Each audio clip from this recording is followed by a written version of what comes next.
দূর ব্যাং, আজকে আমার গাড়ির ইঞ্জিনটাই স্টার্ট নিল না শালা। মুহূর্তে আজকেই গাড়ির ইঞ্জিনটা খারাপ হয়ে গেল আমার। ও আর স্টার্ট নেবে না, ঠিক যেমন আমার জীবনটাও আর স্টার্ট নিচ্ছে না।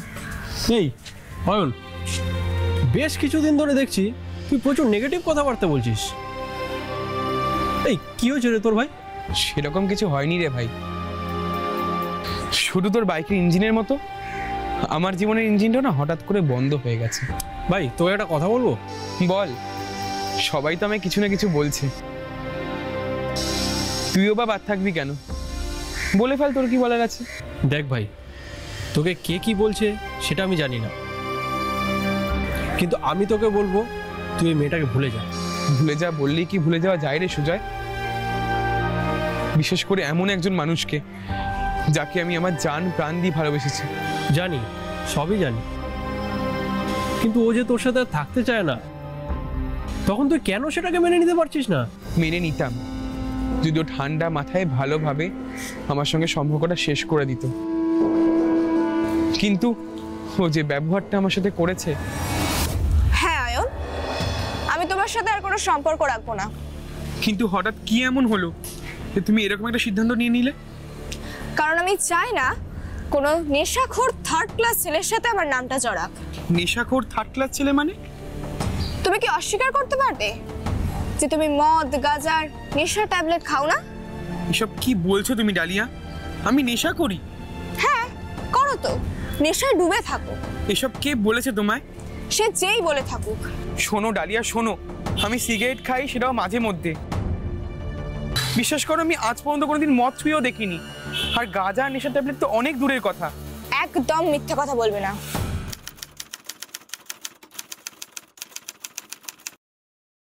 মিথ্যে নয়, আমি সত্যি বলছি। আমি আমার মরা মায়ের দিব্যি খেয়ে তোমায় বলছি। এখন নিজের দোষ থাকতে নিজের মরা মায়ের দিব্যি খাচ্ছ? ছি অয়ন, আর কত নিচে নামবে তুমি? প্লিজ ডালিয়া, তুমি জানো আমি আমার মাকে কতটা ভালোবাসি, আর আজ হয়তো মা আমার সঙ্গে নেই, কিন্তু আমি আমার মাকে সেই আগের মতোই ভালোবাসি। আর মায়ের নামে এইরকম মিথ্যা দিব্যি খাওয়ার কথা তো আমি ভাবতেও পারি না। এই শোনো, এসব এনিয়ে বেনিয়ে ন্যাকা কাণ্ড কেঁদে না কোনো লাভ হবে না। আর তাছাড়া অভিষেক দাদা বলেই দিয়েছে যে তোমার আমার সম্পর্কটা আর রাখাটা উচিত হবে না। অভিষেক দা? সে কে? অভিষেক গাঙ্গুলি, আমাদের কলেজে থার্ড ইয়ারে সায়েন্স নিয়ে পড়ছে। ও হ্যাঁ চিনি, কিন্তু তুমি আমার সাথে সম্পর্ক রাখবে কিনা সেটা অভিষেক দা ঠিক করে দিল কেন? কে ও? তোমার সাথে ওর কিসের সম্পর্ক? অভিষেক দা আমাকে প্রপোজ করেছে। সে কি? কবে? সে যবেই হোক। তুমি কি বলেছো? আমি হ্যাঁ বলে দিয়েছি। তুমি ওকে হ্যাঁ করে দিয়েছো? অভিষেক দার বাবা অনেক বড় লোক, আর ও একমাত্র ছেলে, আর তাছাড়া দেখতেও বেশ হ্যান্ডসাম। ওকে কি করে ফেরাই বলো? হাতের লক্ষ্মীকে কেউ কি পায়ে ঠেলে? বাহ ডালিয়া বাহ, সেই 2023 সাল থেকে আমার সাথে প্রেম করে, আমার সাথে থাকার প্রতিজ্ঞা করে, আর যেই বড়লোক ঘরের ছেলে দেখলে সেই আমাকে ছেড়ে ওকে আঁকড়ে ধরলে। বেশ করেছি। তুমি মধ্যবিত্ত আর ওরা বড় লোক, আর মধ্যবিত্তদের জীবন কেমন হয় একজন মধ্যবিত্ত ঘরের মেয়ে হয়ে সেটা আমি খুব ভালো করে জানি। সারাটা জীবন শুধু আপোষ করা, মানিয়ে নেওয়া। আমি কি সারা জীবন এটাই করে যাব? আচ্ছা ডালিয়া, আমি যে পাশ করে ভবিষ্যতে কোনো বিরাট চাকরি পাবো না সেটা তুমি জানলে কি করে? হয়তো আমি অভিষেক গাঙ্গুলির বাবার থেকে অনেক বড় লোক হয়ে যাব। এই শোনো, তুমি না জ্যোতিষী নও, আর এমনিতেও আমি জ্যোতিষ শাস্ত্রে বিশ্বাস করি না। আর একটা কথা তো হয়েই গেছে যে আমি তোমার সাথে আর কোনো সম্পর্ক রাখবো না, ব্যাস মিটে গেল। আমি কিন্তু তোমায় এত সহজে ছাড়বো না ডালিয়া। আমাকে একদম জোর জবরদস্তি করবে না, নইলে কিন্তু অভিষেক দা তোমার নাট বল্টু টাইট করে দেবে। বাই। ও হ্যাঁ, আর আমাকে কোনোদিনও ডিস্টার্ব করবে না।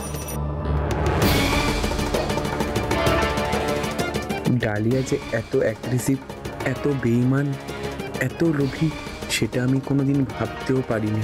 আর এটাও ভাবতে পারিনি ও আমায় থ্রেড দেওয়ার জন্য অভিষেককে।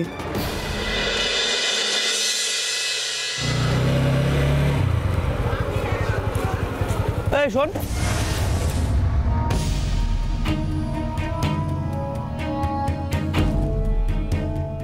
কি ব্যাপার অভিষেক দা, তুমি এইভাবে হঠাৎ আমার রাস্তা আটকালে?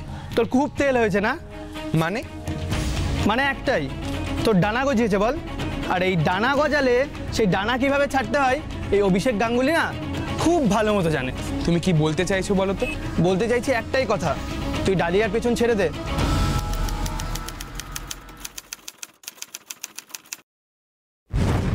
ও যখন তোকে জানিয়ে দিয়েছে ও তোর সাথে আর সম্পর্কে থাকবে না, তারপরেও তুই ওকে ফোন করে মেসেজ করে বিরক্ত করছিস কেন? সে কৈফত কি আমি তোমায় দেবো নাকি? আলবার দিতে হবে। কেন? কে তুমি? আমি ওকে ভালোবাসি, আমার গার্লফ্রেন্ড। বললেই হলো, মগের মুল্লুক নাকি? অয়ন শোন, তোকে দেখে ভদ্রঘরের ছেলে বলেই মনে হয়, তাই খুব ভদ্রভাবে বলছি, ডালিয়ার ল্যাচ ছেড়ে দে, নাহলে কিন্তু মহা বিপদে পড়বি। এসব হুমকি টুমকি না অন্য কাউকে দিও, আমায় এসব বলে লাভ নেই। আমি তোমাদের মতো এই বড়লোক বাপের উচ্ছনা দেওয়া ছেলেদের কোনো ভয় পাই না। তোমরা শুধু পয়সার জোরে অন্য কারো গার্লফ্রেন্ডকে চিনিয়ে নিতে পারো, আর রাস্তায় দিনে দুপুরে গুন্ডামি করতে পারো। মাথার উপর থেকে যখন বড়লোক বাপের ছায়াটা চলে যাবে না, তখন তোমাদের যে কি অবস্থা হয় সেটা আমার খুব ভালো করে জানা আছে।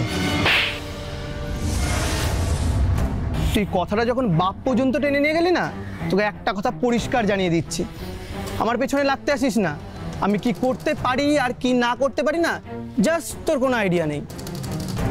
ডালিয়ার পেছন না ছাড়লে না, তোর ওই বুড়ো বাপ আছে না, ওটাকে টানতে টানতে নিয়ে এসে ল্যাম্পপোস্টে বেঁধে চাপকাবো। তখন আবার বলতে আসিস না, অভিষেক দা প্লিজ আমার বাবাকে ছেড়ে দাও, আমার বাবাকে মেরো না।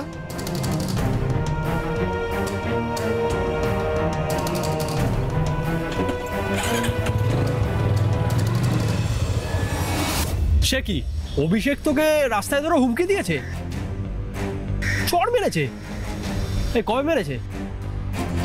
তুই আমার জানাস নি তো? সেদিন তুই কলেজে আসিস নি, তা তুই তো আমাকে ফোন করে জানাতে পারতিস। বলে কি লাভ হতো?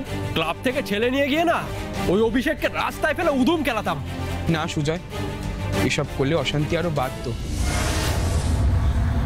আর অভিষেককে পেটালে কি আমি আমার ডালিয়াকে ফিরে পেয়ে যাব? সে যাই হোক, কিন্তু সব শেষ হয়ে গেছে ভাই, সব শেষ হয়ে গেছে।